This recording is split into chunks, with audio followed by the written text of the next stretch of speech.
Si vous êtes débutant en développement web, vous connaissez forcément JavaScript et vous avez probablement entendu parler de TypeScript. Peut-être même que vous l'utilisez déjà, auquel cas cette vidéo ne va pas forcément vous intéresser. Mais si vous ne l'utilisez pas, j'aimerais aujourd'hui vous convaincre que c'est une bonne chose et que ça peut vous aider à faire des projets plus ambitieux et même à livrer des features plus rapidement. Alors je vais surtout essayer de ne pas faire le mec technique qui vous vend une techno juste parce qu'il aime cette techno. Non, je voudrais vous montrer qu'il y a un réel intérêt en fait à utiliser TypeScript dans vos projets, et ce, même si vous êtes débutant. Surtout si vous êtes débutant, j'ai envie de dire. Et avant de rentrer dans le vif du sujet, si vous avez une idée de projet, que ce soit un SaaS ou quoi que ce soit d'autre, je vous mets à disposition un petit boilerplate que j'ai fait pour les projets en Next.js, qui est totalement gratuit, donc je vous mets un lien dans la description pour le télécharger. Donc 4 idées reçues sur TypeScript. Première chose, le TypeScript ralentit le dev. Alors, ça c'est un truc que j'ai entendu, notamment chez Marc Louvion. Alors si vous ne connaissez pas Marc Louvion, je vous conseille fortement de le suivre. C'est un solopreneur qui notamment récemment s'est fait pas mal connaître parce qu'il a un boilerplate Next.js avec lequel il a fait pas mal d'argent. Et donc c'est quelqu'un qui a priori code en JavaScript. Alors je ne sais pas si c'est toujours le cas, mais en tout cas pendant un moment il disait beaucoup que voilà, il codait en JavaScript parce qu'il n'avait pas le temps de coder en TypeScript.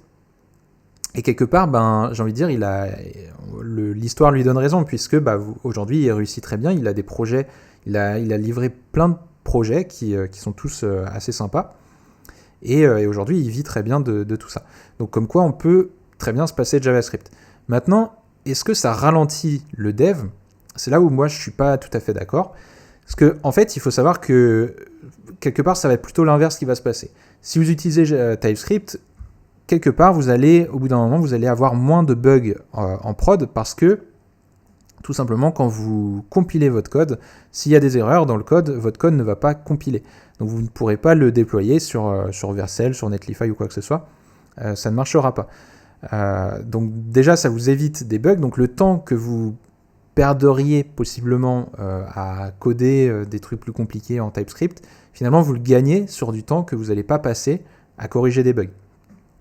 Ensuite vous avez aussi l'autocomplétion qui est un truc vraiment chouette qui vous permet justement de gagner beaucoup de temps quand vous écrivez, même si c'est peut-être un tout petit peu moins vrai aujourd'hui avec les éditeurs du type Cursor ou avec GitHub Copilot ou ce genre de choses, puisque vous avez des autocomplétions dans tous les cas.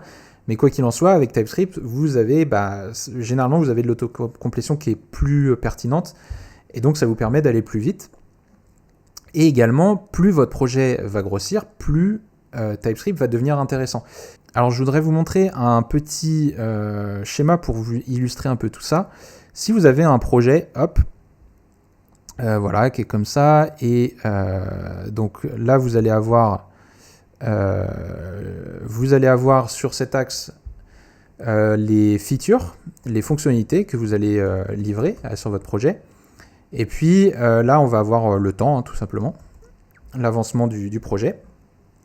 En fait, ce qui va se passer, c'est que si vous codez en JavaScript, eh ben, peut-être qu'au début vous allez avancer super vite, voilà, vous allez livrer plein de fonctionnalités, et puis plus le temps avance, plus ça va prendre du temps de livrer des fonctionnalités parce que vous allez vous rendre compte que voilà, vous voulez coder une nouvelle fonctionnalité et puis il y a des trucs qui cassent, voilà, il faut refacto et c'est plus compliqué parce que vous ne savez pas forcément ce que vous cassez, etc. Et donc peut-être même qu'à un moment donné, eh ben, ça va faire comme ça parce que vous allez coder une nouvelle fonctionnalité et puis vous codez un nouveau truc et il y en a 3 qui cassent à côté. Et donc voilà, et donc ça va pas forcément baisser, mais ça va peut-être faire des trucs comme ça, quoi. Voilà, donc ça c'est si vous codez en JavaScript. Ok, donc c'est à peu près la courbe que ça risque de faire. Maintenant, si vous codez en TypeScript, ce qui va se passer, c'est qu'au début, vous allez avoir un temps d'apprentissage qui va prendre un certain temps. Donc effectivement, au début, vous n'allez pas livrer beaucoup de fonctionnalités. Mais sauf que ce qui va se passer, c'est qu'à un moment donné, vous allez prendre le pli, vous allez comprendre comment ça marche TypeScript, et là, hop, vous allez pouvoir commencer à livrer des fonctionnalités. Et à partir de ce moment-là, si, bien sûr, il y a d'autres facteurs, mais si vous organisez bien votre projet de manière logique, etc., et bien en fait, votre courbe de progression, elle va se faire de manière linéaire, comme ça, parce que quand vous ajouterez une nouvelle fonctionnalité, ça ne va pas casser les choses ailleurs, ou en tout cas, vous aurez des moyens de le détecter avant. Et donc, au final, vous voyez qu'à un moment donné, les deux courbes se croisent, et donc, sur le long terme, le TypeScript devient plus intéressant. Donc, sur le long terme, en termes de temps et en termes de fonctionnalité. Donc, ce que ce schéma illustre, qui est très schématique, mais ce que ce schéma illustre, c'est que, hop là, c'est TypeScript, c'est que plus vous avez un projet qui va être long, plus ça devient intéressant d'utiliser du TypeScript.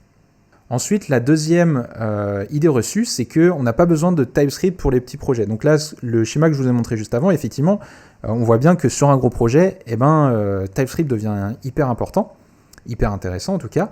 Et donc on peut se dire, très bien, moi j'ai un petit projet, et donc finalement j'en ai pas besoin. Sauf que, alors effectivement, ça s'entend, mais sauf que quand vous avez pris le pli, que vous êtes habitué au TypeScript, en fait vous vous rendrez compte que ça prend pas forcément plus de temps que de faire du JavaScript. C'est parce que par exemple quand vous démarrez un nouveau projet, vous n'allez pas vous amuser à setup le TypeScript à la main, etc. En fait, quand vous créez un nouveau projet en Next.js par exemple, toute la configuration de TypeScript, etc. est déjà faite pour vous. Donc derrière vous, il vous reste juste à côté, et quand vous savez à peu près ce que vous faites, ça ne va pas vous prendre forcément plus de temps. Et le truc, c'est que si vous commencez dès le début à faire un petit projet en TypeScript, finalement, votre codebase sera future-proof. C'est-à-dire que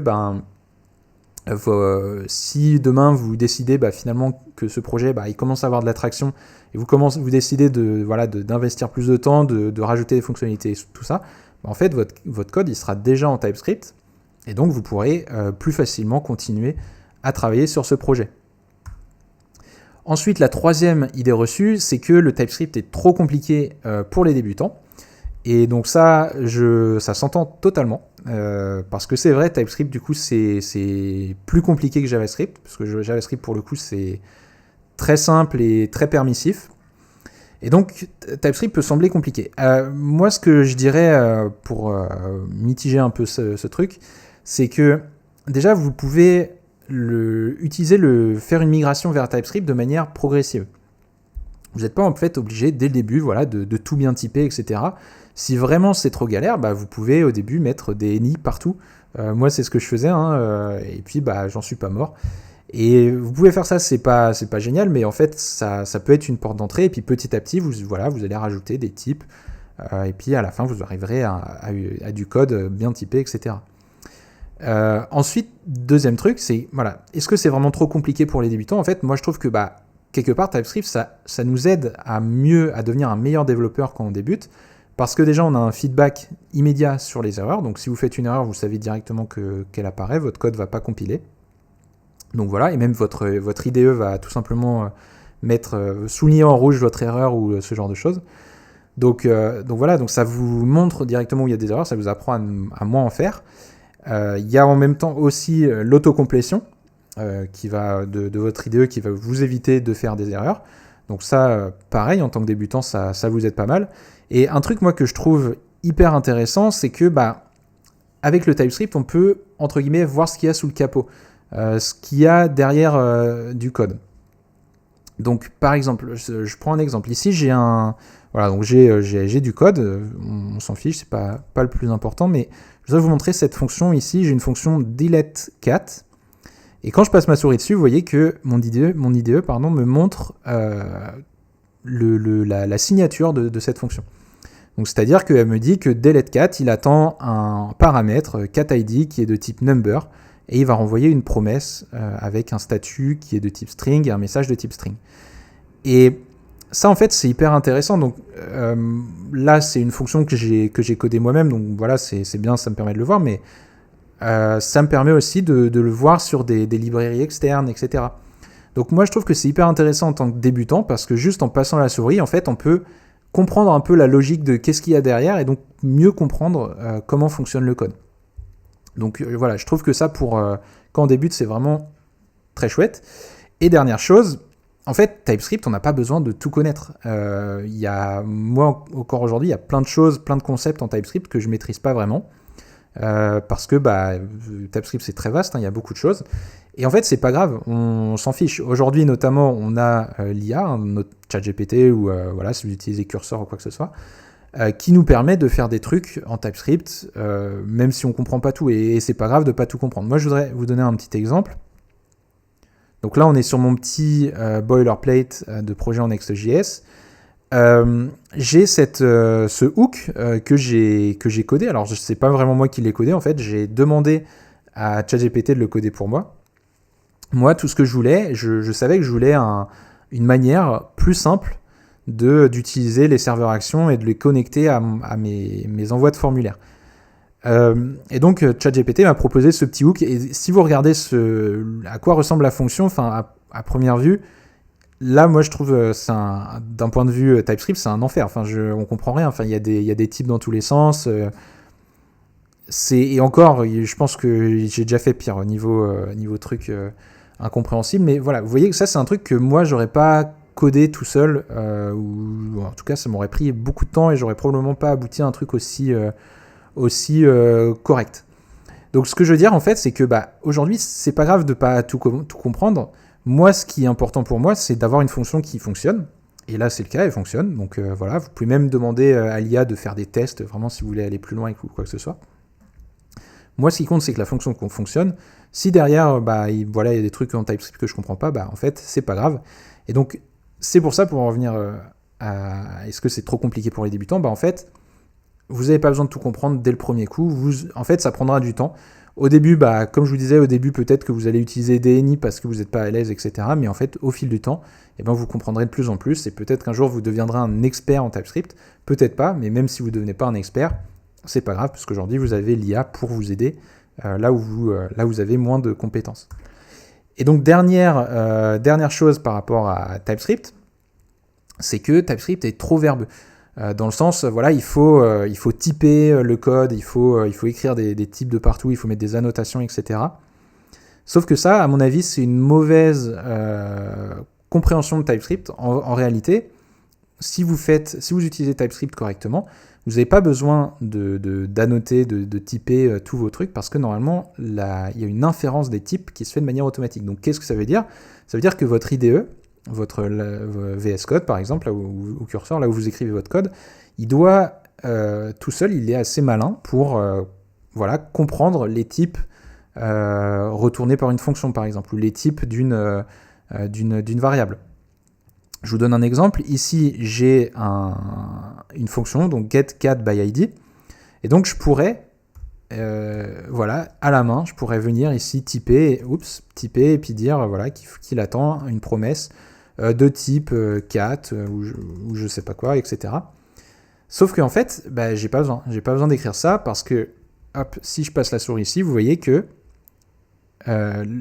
TypeScript, en fait, sait déjà que ma fonction retourne une promesse de type chat avec un propriétaire, etc. Et donc, normalement, dans la plupart des cas, vous n'avez pas besoin de typer à la main et votre IDE va inférer les types pour vous. Et donc, quand j'entends que TypeScript c'est trop verbeux, etc., en fait, c'est juste, je pense, une mauvaise compréhension du langage, une mauvaise utilisation du langage. Au contraire, moi, je pense qu'il faut plutôt essayer d'être minimaliste sur les types, en mettre le moins possible. Tant que vous pouvez ne pas en mettre, et puis des fois, il faut les mettre, donc là, vous les mettez. Voilà. Et donc, pour la petite anecdote, moi, au début, TypeScript, je trouvais ça vraiment galère. J'ai vraiment galéré au départ. Comme je vous disais tout à l'heure, moi je mettais des any partout, finalement ça servait à rien. Mais petit à petit, j'ai pris le pli, j'ai essayé d'apprendre un peu à gauche à droite, et ça a pris plusieurs mois, ça a même plusieurs années, je suis encore en train d'apprendre en fait. Mais aujourd'hui, je sais que je pourrais pas revenir en arrière parce que je vois vraiment la valeur ajoutée d'utiliser TypeScript sur mes projets. Voilà, en tout cas, j'espère que cette vidéo vous a plu. Si c'est le cas, n'oubliez pas de mettre un petit like, ça m'aide beaucoup et ça fait toujours plaisir.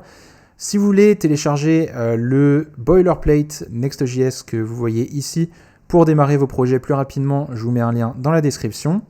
N'oubliez pas de vous abonner pour ne pas louper les prochaines vidéos et moi je vous dis à bientôt.